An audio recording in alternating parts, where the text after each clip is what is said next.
Hello, my name is Melissa Daniels and I have strabismus. Strabismus is when your eyes are not pointing in the same direction, and I have worked so hard over the last few years getting my eyes to work together and become more straight. They are by no means perfect, but we've made a lot of progress.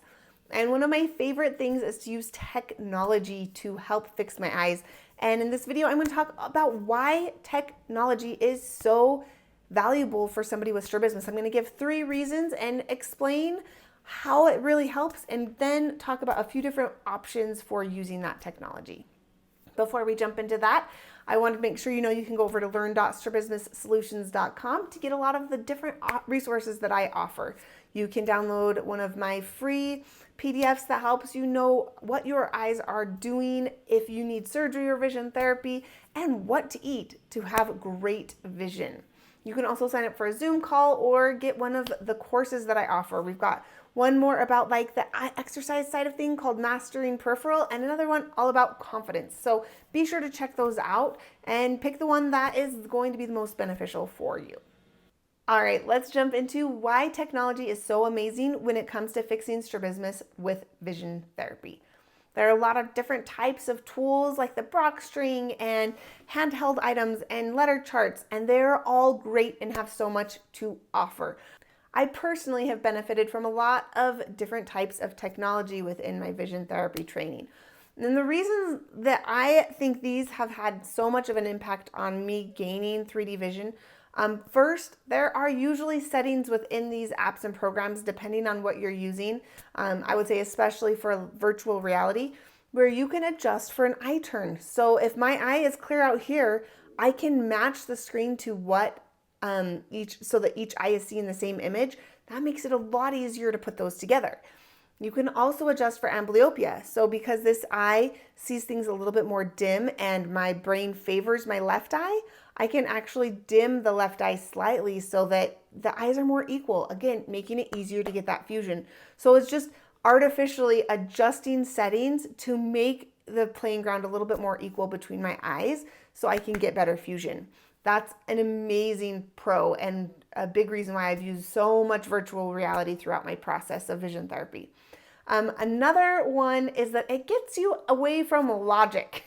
A lot of us are very logical thinkers. And so for me, it's like, well, I know if I've got this, I'm going to show you this eye exercise called the gem, and I move these apart. I just talked about this the other week, and it's supposed to be floating, but my brain's like, no, it's not floating because it's on the card. Like, it's like I get too logical. But sometimes when I get inside a virtual reality or a 3D TV or the HoloLens, some sort of technology where I'm seeing that 3D, my brain's like, no, this is supposed to be artificial. This is pretend. This is not supposed to make sense. And it's not supposed to be logical. And I can kind of let go of that logic instead of forcing like exactly how is this working and what's the angle and how far away is it supposed to be. It's a little bit more murky. And so my brain can handle that a little bit more easily as a very logical thinker. The third reason that I think technology makes a big difference for strabismus is that it's isolating what each eye can see. So this is done in a lot of different ways. With a 3D TV, you're wearing these active shutter glasses. So each eye is getting presented with a different image. It's the same, maybe the same person's face, but a different angle of that face. If you're in VR, each eye is actually seeing a totally different screen. Same with like the HoloLens, those types of things. So each eye is getting presented with a different image, and then it's very exaggerated 3D, and it's kind of spoon feeding it. It's making it a lot easier because each eye is really getting this exaggerated, different view of whatever you're looking at. It just is like, it's like a little stepping stool. Like, here, let me help make this easier. Let me exaggerate it. Let me really spoon feed this to you. So technology has the ability to do that, where in real life, it is what it is, right? Like, I can't exaggerate the depth of a pen. Like, it's like, yeah, it's just, I have 2 eyes that are trying to look at it. And so this technology with all of the different variations, there's so many different options for using technology, but I find that it's really beneficial, especially for somebody like me who never ever used their eyes together until they started vision therapy. There's a lot of offices that do vision therapy out there that are kind of anti-technology. They say, no, we got to do it the old school way. This way works. And for 90% of the patients, it totally does, right? Like the old school method with this and no VR and no 3D TV, like they're right. It does work almost all the time. But if you are like me and you're having to start from scratch, technology can really be helpful. Is it mandatory? No. There are people who were able to have plenty of success without that. And I'm not trying to downplay offices that don't use technology because they still have a lot of success. I just know that for me and my brain and the way I work, that technology really helped take it up a notch. There are a lot of different means to get these effects of separating the eyes, helping adjust for an eye turn. There's a lot of ways to do this. Some of my favorites and the ones that are the easiest that you're going to see in a lot of vision therapy offices or even be able to access from your own house. First, virtual reality. I think that any adult with strabismus who is going through vision therapy ought to get a VR headset at some point. Whether that's just to practice peripheral vision using apps like Beat Saber or just like whatever typical apps, it's just presenting it in an exaggerated way that makes it a little easier for your brain to process that 3D. If you're going to invest the thousands of dollars in vision therapy for strabismus, get the VR headset. You can get programs to your office. You can get Equal Eyes, which is a fabulous program. I'll link to the article about it on my website. It's just available to anyone and you just buy it one time and then you have it forever.